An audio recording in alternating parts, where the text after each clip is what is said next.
Le Seigneur soit avec vous et avec votre esprit. Évangile de Jésus-Christ selon saint Marc, au 8e chapitre, du 14e au 21e verset.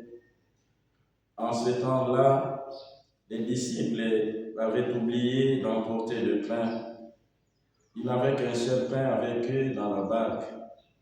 Or, Jésus leur faisait cette recommandation: attention, prenez garde au levain des pharisiens et au levain d'Hérode. Mais ils discutaient entre eux sur ce manque de pain. Jésus s'en rend compte et leur dit: pourquoi discutez-vous sur ce manque de pain? Vous ne saisissez pas? Vous ne comprenez pas encore? Vous avez le cœur endurci. Vous avez des yeux et vous ne voyez pas. Vous avez des oreilles et vous n'entendez pas. Vous ne vous rappelez pas, quand j'ai rompu les 5 pains pour 5000 personnes, combien avez-vous ramassé? Des paniers pleins de morceaux?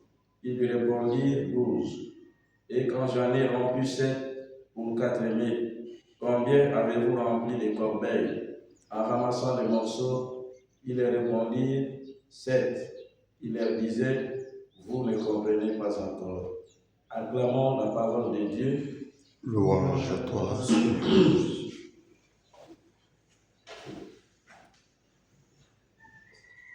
La grâce que nous pourrions demander au début de cette journée, à travers cette Eucharistie, est celle d'un véritable discernement qui nous permette d'être à mesure de saisir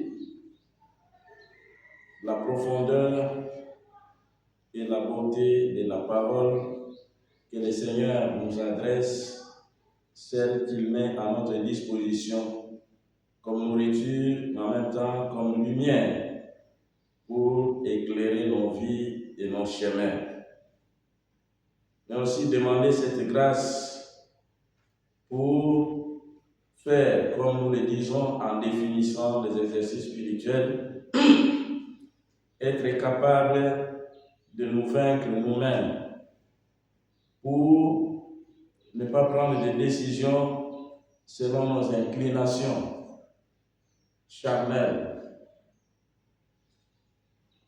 Cela nous aidera en fait à mieux distinguer ce qui est de Dieu et ce qui ne vient pas de Dieu.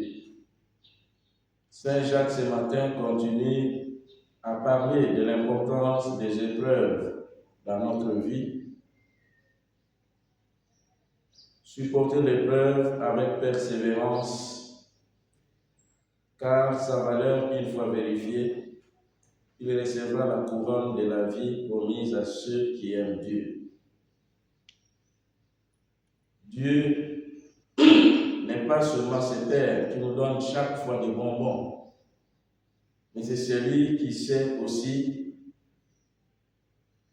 au-delà du fait qu'il nous donne du poisson, du pain, mais il nous initie à devenir des pêcheurs. Et quand nous nous lançons à la pêche, il y a des épreuves, des difficultés que nous aurons à endurer pour que nous ayons conscience de notre engagement dans le travail que nous réalisons, mais en même temps aussi que nous soyons fiers d'avoir apporté quelque chose dans le travail par rapport aux fruits, qui bien sûr ne dépend pas seulement de nos efforts, de nos mérites, mais aussi et surtout de la grâce de Dieu. Un Dieu qui veut collaborer avec nous et il nous fait passer par ces chemins, comme je disais l'autre fois, qui nous fait grandir, qui nous donne de la consistance.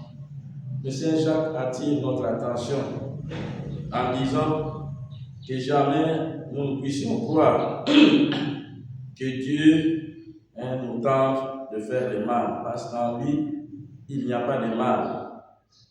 Le mal, il nous dit d'où ça vient, il situe la source de ce qui nous bouleverse et de ce qui nous désoriente. Il dit le mal vient de nos propres convoitises qui nous entraînent et nous séduisent. Voilà pourquoi je demandais cette grâce d'être capable de nous vaincre nous-mêmes. Vaincre justement ces inclinations, toutes ces convoitises pour nous accrocher à ce qui est bien, à ce qui est de Dieu. Ces convoitises qui nous conduisent au péché. Demandons au Seigneur de nous donner cette force de lutter et d'en sortir de vainqueurs. Mais Saint Jacques nous rappelle aussi que Dieu est la source de tout bien. Dieu est ce Père merveilleux. Dieu est ce Père qui nous fait des dons parfaits. Parce que, dit-il, tous ces dons merveilleux proviennent d'en haut. À nous, à chaque fois que nous en avons besoin, de lever nos yeux vers le ciel pour demander au Seigneur de nous venir en aide, mais de faire avec toute confiance.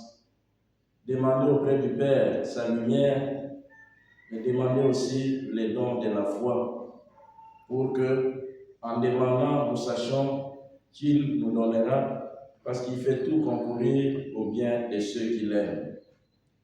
Et dans l'Évangile, Jésus qui invite justement à cet esprit de discernement, à ouvrir nos yeux pour bien voir, mais aussi à éclairer notre intelligence pour comprendre. Les disciples, on dit, ils avaient oublié d'emporter le pain, et cela devient objet de discussion entre eux. Ils ont oublié ce que d'ailleurs leur appelle Jésus, la multiplication de pain. Et ils s'attachent à ce manque, ils sont préoccupés. Et cette préoccupation de ce qui bien sûr est nécessaire, mais pas fondamental, les bouches, les oreilles, ils ne sont pas en mesure d'écouter ce que leur dit Jésus. Il les invite à être loin de ce qu'il appelle les levains, les pharisiens et les autres, c'est-à-dire l'hypocrisie. Il voudrait qu'eux puissent marcher dans la vérité. Mais comme les préoccupations sont ailleurs, ils n'écoutent pas cela. Et alors Jésus attire leur attention et surtout les invite à être sensibles, attentifs, des personnes accueillantes, hospitalières de la parole de Dieu, et aussi capables de pouvoir la mettre en pratique. Demandons au Seigneur, nous aussi, cette grâce de ne pas être éparpillés par les diverses préoccupations, par la commodité et par la mondanité, mais que notre attention soit focalisée sur la parole de Dieu, sur ce qui est de Dieu, sur les instructions qu'il nous donne et sur les chemins qu'il nous montre à suivre, afin que nous soyons pour lui de véritables disciples, et pas seulement des noms, mais des personnes vraiment engagées à sa suite. Le Seigneur soit avec vous. Et avec votre esprit.